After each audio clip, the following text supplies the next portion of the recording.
Matapos ang matagal na pananahimik ay tinuldukan na rin ni Elise Hoson ang mga haka-haka sa isyu ng hiwalayan nila ni Makoy De Leon. Pero ang mga netizens, tila imbyar na sa breakup announcement ni Elise. Alamin kung bakit.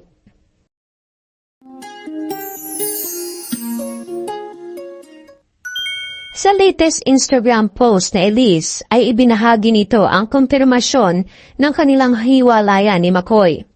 Isang mahaba at emosyonal na post na may kasamang video ng mga masasayang moments nila kasama ang kanilang anak na si Feliz. Pero imbes sa simpatya at respeto ang anihin ng kanyang post, tila imbyar na ang ilang mga netizens. Narito ang kanyang buong statement. My biggest dream in life has always been to build the family I could call mine, a home. That dream shaped us. It grounded us. And for all the beautiful 5 years and more that we were together, we held on to that dream with everything we had. We made that promise to love, to fight, to stay. And truthfully, we both tried. We both held on for as long as we could. But now we're learning to let go. Together, we're releasing that dream so we can finally allow a new kind of peace, growth, and healing to enter.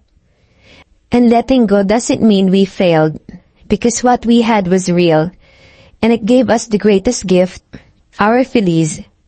There are moments when she wraps her arms around us and says, "My family belongs to me," and she will always be right. No matter how life changes, we will always belong to her, her mommy, her daddy, her family. That will never ever change. We're sharing this to honor what was, to give space for healing, for both of us, and for the lives we're choosing from here on. No need for speculations, no assumptions.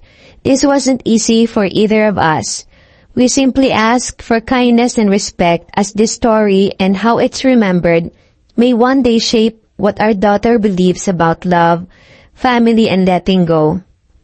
Thank you for holding space for our story. This is us, stepping into a new chapter with love, respect, and no regrets. Makoy and Elise.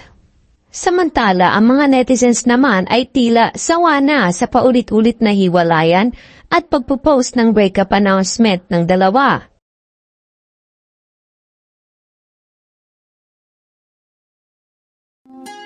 Showbiz Ganap Logo.